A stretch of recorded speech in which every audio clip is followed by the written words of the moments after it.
दोस्तों नमस्कार। एनसीईआरटी गणित कक्षा 10वीं में आपका स्वागत है। प्रश्नावली 6.2 प्रश्न संख्या 6 कह रहा है आकृति में क्रमशः ओपी, यहाँ पर देखिए ओपी रेखा हो गया, ओ क्यू एक दूसरी रेखा हो गया और तीसरी जो है पी क्यू।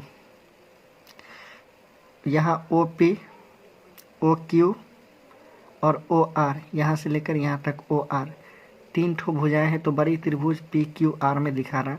इस पर स्थित यहाँ ओ पी, ओ क्यू और ओ आर पर स्थित ए बी और सी इस प्रकार है। ये देखिए इन रेखा पर ओ पी पर और ओ क्यू पर है बी और ओ आर पर है स्थित है सी। स्थित मतलब है।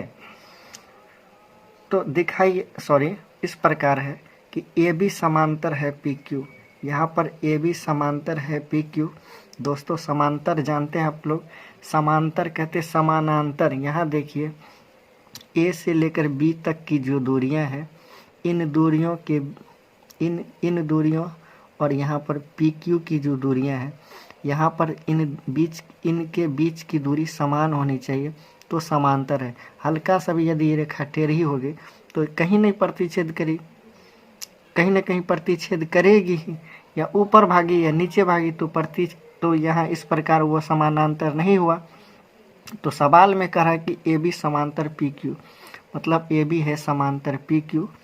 और कह रहा है कि ए सी समांतर पी आर। यहाँ देखिए ए सी समांतर है पी आर। आपको फिगर में कम अधिक लग रहा है लेकिन प्रश्न में जो कह रहा है उस हिसाब से चलेंगे। तो चलिए फिर से देखते। ए सी समांतर पी आर यानी ए सी भी समांतर है पी आर का। तो हमें दिखाना है कि बी सी समांतर क्यू आर है। तो हमें ये दिखाना है इसमें बी सी समांतर क्यू आर है। इसके लिए दोस्तों हमें थेल्स के प्रमेय का ज्ञान होना जरूरी है। तो चलिए प्रश्न में कह रहा है कि ए बी समांतर है पी क्यू। तो चलिए इससे पहले हम जान लें कि ओ पी क्यू त्रिभुज, यहाँ देखिए ई रेखा और ये रेखा ओ क्यू और ये रेखा पी क्यू। यहाँ से इस साइड से एक त्रिभुज है, यहाँ दूसरा त्रिभुज दिखता होगा, यहाँ नीचे तीसरा त्रिभुज देखता है। तो हमें देखना है ए बी समांतर पी क्यू। तो त्रिभुज आते हैं पी ओ क्यू त्रिभुज में। तो इस प्रकार लिख लेते हैं त्रिभुज पी ओ क्यू में ए बी समांतर पी क्यू। तो जब यहाँ पर ए बी समांतर है पी क्यू तो थेल्स का प्रमेय का क्या कहना है जरा सुनिए कि किसी भी त्रिभुज में एक भुजा के समांतर अन्य दोनों भुजा, ये भुजा को यदि समान अनुपात के समांतर है, यदि समांतर है तो ये दोनों भुजाओं को एक ही अनुपात में विभाजित करती है। तो मतलब ये भुजा बट्टे ये भुजा बराबर ये भुजा बट्टे ये भुजा हो जाएगा। इस प्रकार लिखते हैं। जब समांतर है तो ओ ए, मतलब फिगर में ओ ए बट्टे ए पी, तो आपने लिख दिया ओ ए बट्टे ए पी बराबर ओ बी बट्टे बी क्यू आपने लिख दिया। और इस प्रकार हम दिखा देंगे कि थेल्स प्रमेय 6.1 से एक प्रमाण यानी एक समीकरण आपको प्राप्त हो गया।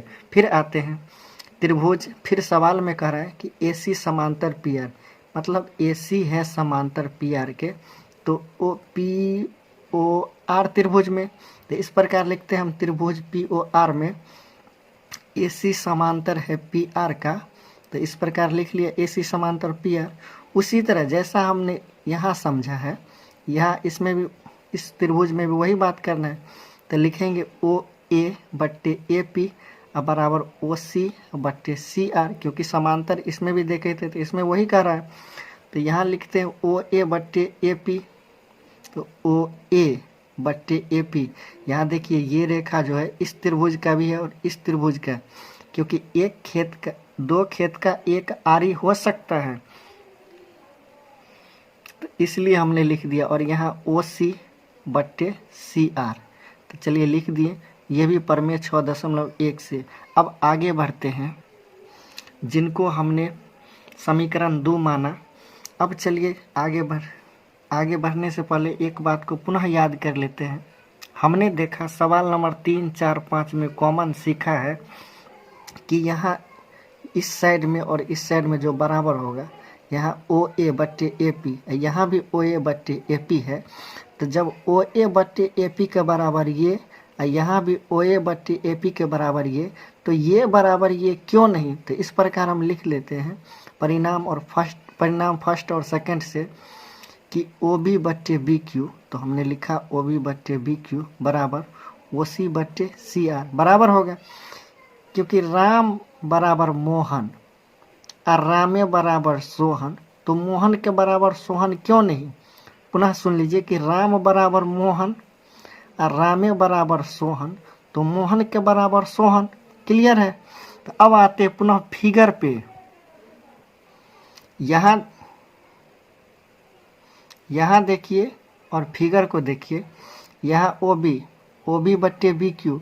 अब सवाल में देखिए ओ बी अब बट्टे बी क्यू, अब फिर आइए बराबर ओ सी, यहाँ ओ सी अब बट्टे सी आर।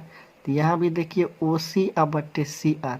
इसमें उल्टा हो गया, इससे पहले समांतर दिया था और हमें अनुपात कह रहा है। अब देखिए यहाँ अनुपात दिया है, मतलब ओ बी बट्टे बी क्यू दिया है, ओ सी बट्टे सी आर दिया है, तो क्या होगा?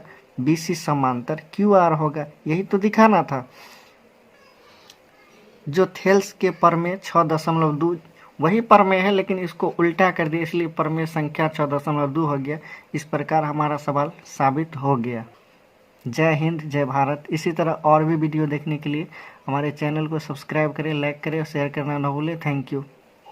यदि आपको समझ में नहीं आए तो कमेंट करें कि हमें समझ में नहीं आए, और भी डिटेल्स पूछने के लिए आप मुझे फ़ोन भी कर सकते हो, कोई दिक्कत नहीं है मुझे। मैं आपकी सेवा में 24 घंटा अनिवार्य हूँ। यदि आपको प्रॉब्लम है तो मैं पुनः कहता हूँ, व्हाट्सअप कीजिए, मैसेज कीजिए, कमेंट कीजिए। मेरा फ़ोन नंबर हर वीडियो पर दिया हुआ रहता है। ये नहीं मालूम है तो 62 026 97 4 21 इस नंबर पर आप संपर्क कर सकते हैं।